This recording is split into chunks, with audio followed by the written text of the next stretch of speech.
We're going to take a few moments to look at some activities to explore and to experience the linguistic or verbal intelligence.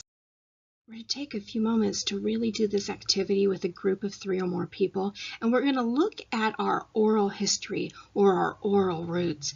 We're going to begin by asking each member of the group to think about what they'd be able to contribute to the group if they were stranded together without a paper, without a pencil, or without a book. What folk tales or fairy tales do they know? Animal fables, ghost stories, what kind of riddles or humorous offerings or jokes or tongue twisters, what can they contribute? What poetry selections do they know, or famous sayings, proverbs, or literary passages have they memorized that they could share? Go around the circle and take turns reciting a special oral memory that might become part of their new tradition. If you wish, you can actually record this, and that way you can preserve your contributions. You can also do this activity on your own by recording or writing down some oral memories that you may have. Let's look at some verbal images. So as we talk about each of these items, I want you to practice hearing in your mind's ear the speech sounds. A friend speaking your name, your mother reading from a book or a newspaper, a speech given by the President of the United States, a classroom of children reciting the Pledge of Allegiance, your own inner voice describing what you want to do that day for the rest of the day, a 90-year-old man telling you the story of his life, a 5-year-old child explaining how he built a sandcastle, a teacher that you had in school that may have delivered a lecture, a radio or a television announcer doing a commercial. Word rivers are a lot of fun to do. You need to sit at a desk or a table with several sheets of paper and 2 or 3 pencils. Close your eyes and listen to the undercurrent of words that are flowing through your mind. Notice whether they come in single droplets, maybe individual words, or a little rivulet, where it's a little fragment of a sentence, or in great torrents, which would be a stream or a river of commentaries. After 2 or 3 minutes of this inner listening, take up your pencil and, still with your eyes half closed, begin writing exactly what you hear in your ear.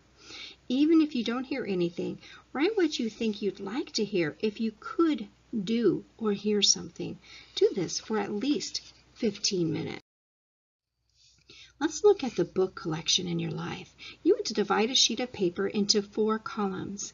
In the first column, list the important books from your childhood.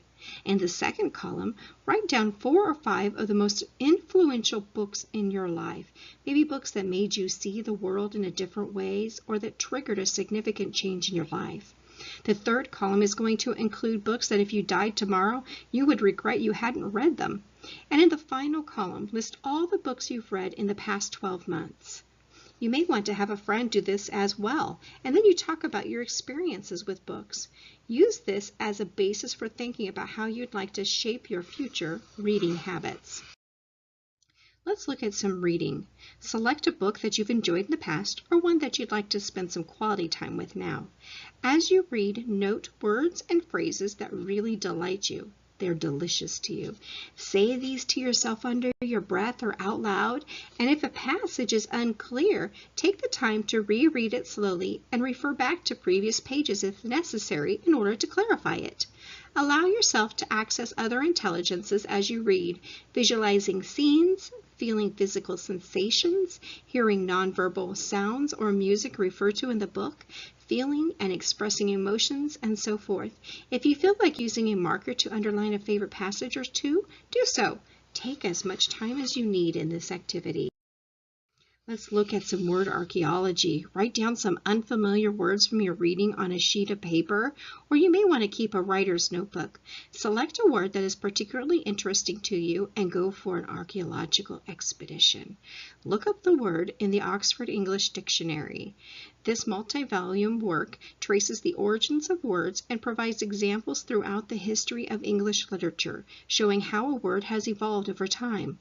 On a blank sheet of paper, draw several horizontal lines evenly spaced on the page to represent geological layers. At the top of the page, provide the current, commonly accepted definitions and spelling of the word. In each subsequent layer or horizontal column, moving down the page, indicate how the word was used in an earlier time. Include examples, dates, with altered spelling if applicable. In the bottom layer, give the origins of the word in different languages. And remember that you take some time, of course, to reflect and ponder what you've learned about yourself. What kind of goals would you like to set in regards to verbal intelligence? Would you like to become more linguistically based? How can you develop this intelligence? Ponder the role that linguistic or verbal intelligence plays in your personal and your professional life.